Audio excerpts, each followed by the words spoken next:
Welcome to 5 Minutes Daily Football News, where we give you a rundown of everything happening in the world of football. This is all brought to you by our friends over at footballquizbanter.com, so definitely go check them out. Okay, so let's get right into it. Today, we're talking about one of football's most treasured traditions, the Boxing Day fixture. But you know, this year, there's a pretty big twist to the story that has a lot of fans scratching their heads. So here's our game plan. We're going to start with this year's big puzzle. Then we'll jump back in time to see where this all came from. We'll find out where the real action is this year, dig into what it all means, and then wrap up with what this says about the beautiful game today. Right, first up, let's tackle a question that might sound a little bit crazy this time of year. Is Boxing Day football, disappearing from the top flight? I mean, seriously, if you're a fan of the Premier League, you're probably looking at the schedule for December 26th and thinking the exact same thing. It is looking seriously empty. And here's why. Just look at that number. 1. A single, solitary top-flight game is scheduled for the day. It's Manchester United against Newcastle at Old Trafford. That's it. It's actually the quietest Premier League Boxing Day in history. So what's the deal? Well, the official reason from the league is that the global football calendar is just jam-packed. You've got expanded European competitions, the new FIFA Club World Cup. It's all squeezing the schedule. So the line is that spreading the games out gives the players some much-needed rest. But why does having only one game feel so wrong? To really get that, you've got to understand just how deep this tradition runs. And this timeline tells the story perfectly. From the very first league season, way back in 1888, Boxing Day football has been a fixture, literally.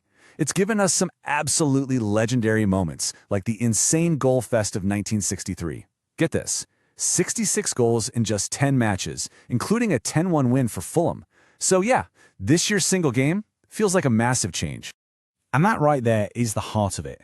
This has never been just another match day. For generations, it's been this essential part of the whole Christmas experience, you know?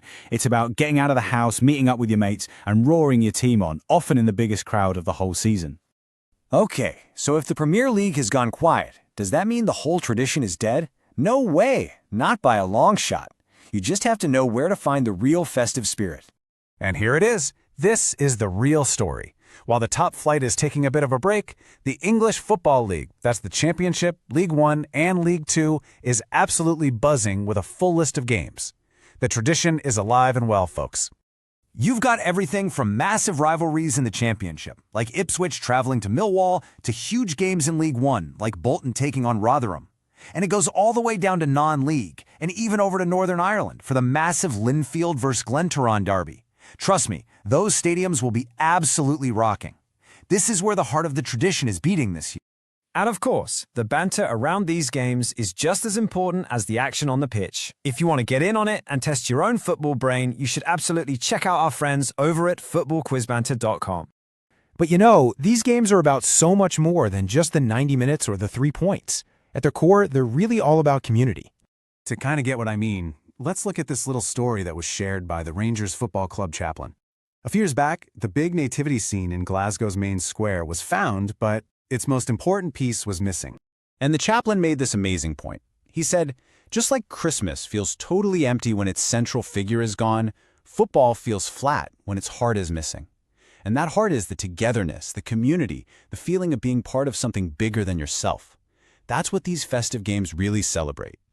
It's also a time for reflection, for remembering. The football family always comes together to honor those we've lost during the year. From absolute legends of the game like Nottingham Forest's John Robertson, to bright young talents like former Linfield player Callum McVie, who tragically passed away at just 23. So, after all that, what's the big takeaway here?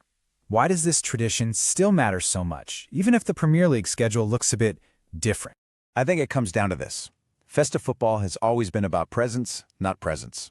It doesn't matter if it's a Premier League blockbuster or a non-league derby. The real gift is that shared experience of coming together, as a community, all united by the same badge.